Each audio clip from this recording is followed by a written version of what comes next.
গভীর রাতে এখানে মানুষ আসতে একটু ভয় পায়, একবারে নির্জন হয়ে যায়। এই মসজিদটি জিনদের দ্বারাই নির্মিত। এখানে রাত গভীর হলে জিনরা নামাজ আদায় করে। ঢাকা শহর থেকে একটা লোক আসছে অনেকদিন আগে, তার মান্যতটা পুরা হয়েছে যে আমার একটা সন্তান হয় তাহলে আমি মসজিদে যাইব, দোয়া করাইব, মানুষের সেন চালাক দেব। গৌরবময় ইতিহাসের সাক্ষী হতে আমরা রওনা হয়েছি শ্রীমঙ্গল শহর থেকে আশিদুনের গাইবি মসজিদের উদ্দেশ্যে। জেনে রাখা ভালো, শ্রীমঙ্গল শহর থেকে গাইবি মসজিদের দূরত্ব প্রায় 5 থেকে 7 কিলোমিটার। আপনারা চাইলে সেখানে সিএনজি কিংবা অটোযোগে যেতে পারেন। আমি বর্তমানে রয়েছি হযরত শাহজালাল ও শাহফরান রহমতুল্লাহ আলাইহের পুণ্যভূমি বিজড়িত মৌলভীবাজার জেলার শ্রীমঙ্গল উপজেলার আশিদুর ইউনিয়নের জিলাতপুরের গাইবি মসজিদ। এখন দেখানোর চেষ্টা করব এই জায়গার ঐতিহ্য এবং সংস্কৃতি। আপনারা জানেন এই গাইবি মসজিদটি সেই ঐতিহ্যবাহী বিলাস নদীর তীরে অবস্থিত।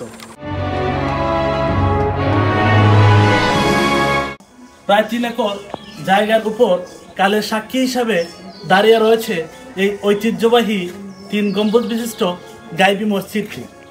এটি দেখার জন্য এই মসজিদে হাজার হাজার দর্শনার্থীরা এসে ভিড় করেন এবং অনেকেই মান্যত করেন এবং তাদের মান্যত পূরণ হয়। সিলেটের একজন ইমাম ছিল এই গাইবি মসজিদেই ইমামতি করতো। উনি সরাসরি পাইছে যে দরজার সামনে একজন লোক দাঁড়ানো, যে মুয়াজ্জিন আগে ছিল মুয়াজ্জিন সেই মতো তার চেহারা। তখন সে বলে যে চাচা দিয়ে আপনি আচানটা দিয়া দেন, আমি অজু যাইতেছি।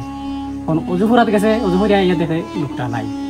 তখন সে বুঝতে হলো যে ঠিক আছে, এখানে জিন অবশ্যই আছে।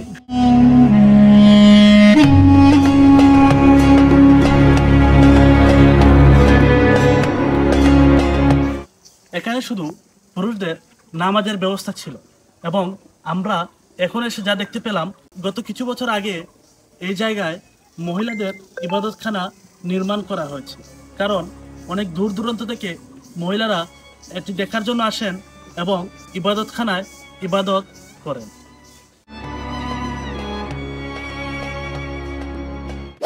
আমরা এখানে এসে জানতে পেরেছি যে এই মসজিদটি জিনদের দ্বারাই নির্মিত এবং এখানে রাত গভীর হলে জিনরা নামাজ আদায় করে। মসজিদটি কয়েক দফায় দফায় সংস্কার হয়েছে। আপনারা দেখতে পাচ্ছেন এই যে বারান্দা, এটা কিন্তু প্রথমে ছিল না। এই মসজিদে মুসল্লিদের সমাগম বেড়ে যাওয়ার কারণে পরবর্তীতে এই টিন শেডের বারান্দাটি সংযুক্ত করা হয়েছে। এলাকাবাসীর দাবি 1000 খ্রিস্টাব্দে তৎকালীন সময়ে আশিদুন ইউনিয়নের জিলাতপুর গ্রামে বিলাস নদীর তীরে বিশাল জায়গা জুড়ে এলাকাবাসী একটি মসজিদ নির্মাণের উদ্যোগ গ্রহণ করেন। যথারীতিতে মসজিদের জন্য জমি নির্ধারণ করে মসজিদটির দৈর্ঘ্য ও প্রস্থ পরিমাপ করা হয়। যেদিন মাপযোগ করে ঈশান দেওয়া হয় সেদিন আর কোনো কাজ করা হয়নি। পরদিন সকালে শ্রমিকরা কাজে এসে দেখেন মাপ অনুযায়ী নান্দনিক একটি মসজিদ গাইবিভাবে 1 রাতের মধ্যে নির্মাণ করা হয়েছে। সেই সময় থেকেই স্থানীয় লোকজনের ধারণা রাতের মধ্যে জিনেরা এই মসজিদটি তৈরি করে দিয়েছেন। এরপর থেকে আজ পর্যন্ত জিলাতপুর 3 গম্বুজ বিশিষ্ট মসজিদটি গাইবি মসজিদ নামে পুরো এলাকায় পরিচিত।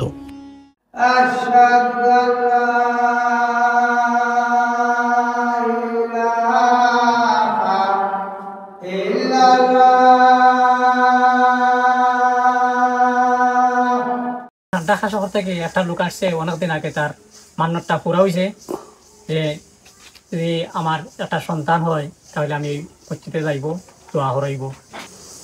তারপর ওই লোকটা আইসে দেখা দিয়েছে, কিছু দোয়া করাইছে, সিন্নি চালাত দিয়েছে, কইয়া গেছে এরকম বিষয় বিস্তারিত। তারপর মাঝে মধ্যে গর্বিতে আওয়াজ করে, মানে বিকট আওয়াজ হয়, তাহলে বোঝা যায় যে জিন অবশ্যই আছে, জিনেরা নামাজ পড়ে এখানে রাত্রে বেলায়। গভীর রাতে এখানে মানুষ আসতে একটু ভয় পায়, একবারে নির্জন হয়ে যায়। হুবহুব মুঘল আমলের নান্দনিক কারুকার্য এবং স্থাপত্য শৈলী নিয়ে দাঁড়িয়ে আছে এই ঐতিহ্যবাহী গাইবি মসজিদটি এবং এটি নির্মাণে ব্যবহৃত হয়েছে চুন সুরকি।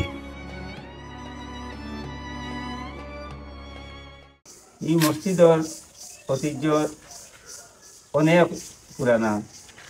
আগর মই মুরব্বী হয়েছেন তান্তানোর মুরব্বী হলেও কিন্তু তো বহুত আগর মসজিদ।